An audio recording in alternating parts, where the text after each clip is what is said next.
Welcome to Rusty Rail's Rail Fanning Adventure.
What is it like in a caboose? Stay tuned to find out.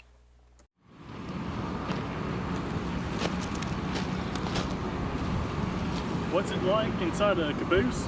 Come along and find out.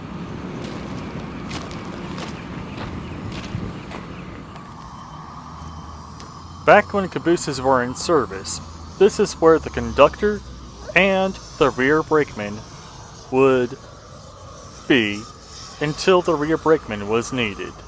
The conductor would file his paperwork and monitor the train from the caboose.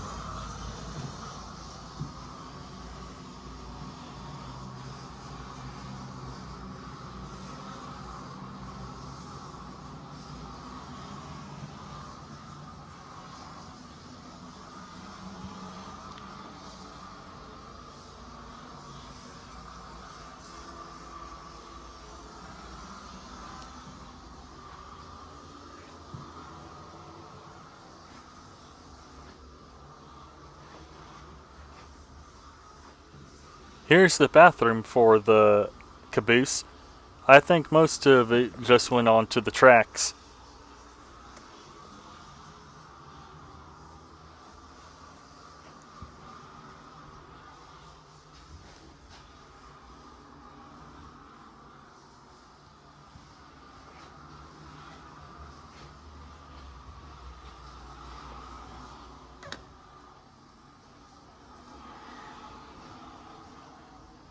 The seats up here in the cupola helped the conductor and the rear brakeman look for any hot boxes on the train.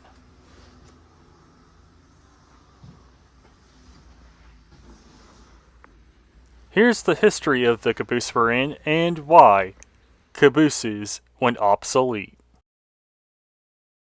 In 1976, the Norfolk and Western Railway, or the NNW, placed an order for 100 new cabooses with the International Car Company.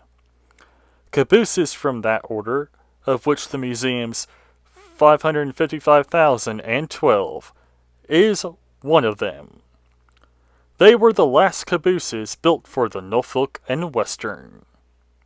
The car's configuration and appointments came directly from the company's catalog, and they are the typical of the last generation of cabooses built for the America's railroads. The color of this caboose probably reflects tradition rather than function.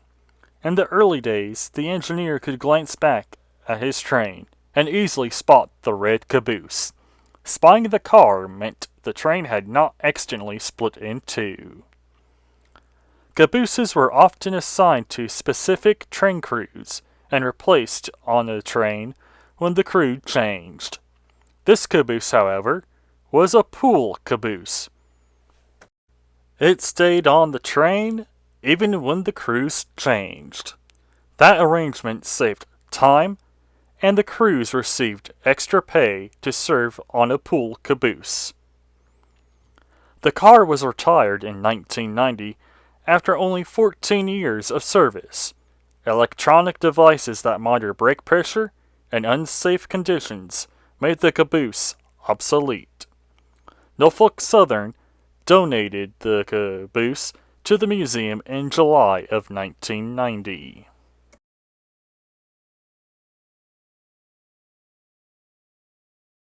Now, why did a train need a caboose? Well, today cabooses are not used by American railroads, but before the 1980s, every train ended in a caboose, usually painted red, but sometimes painted in the colors which matched the engine at the front of the train. A caboose functioned as a rolling office for the train's conductor and the brakeman. The conductor was the train's captain. Many people think it was actually the engineer that was in control, but the conductor was the one actually in charge. It was his job to ensure that the train arrived at its destination safely, and that all the cargo was delivered properly. It was also his responsibility to ensure that the train was loaded with enough fuel to make it to its destination, and that the train was roadworthy.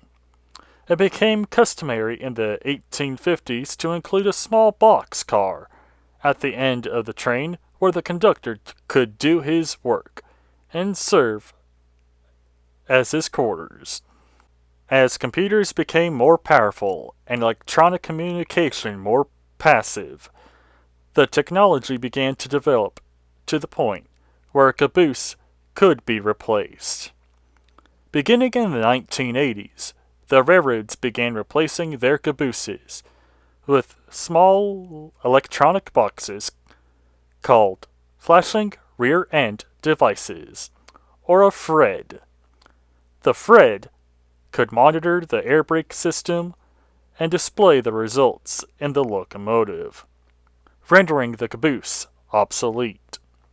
Today a FRED is attached to the end of every train, doing the job 100 years ago that took a crew of dozens to do. The sign was on the coal stove, which heated the caboose and also served as a cooking service for the crew to make food.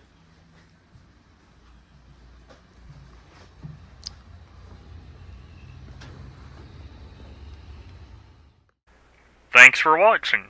I hope you liked what you saw. If you did, please give the video a like, leave a comment down below, subscribe to the channel, and ring the notification bell to be notified about future uploads.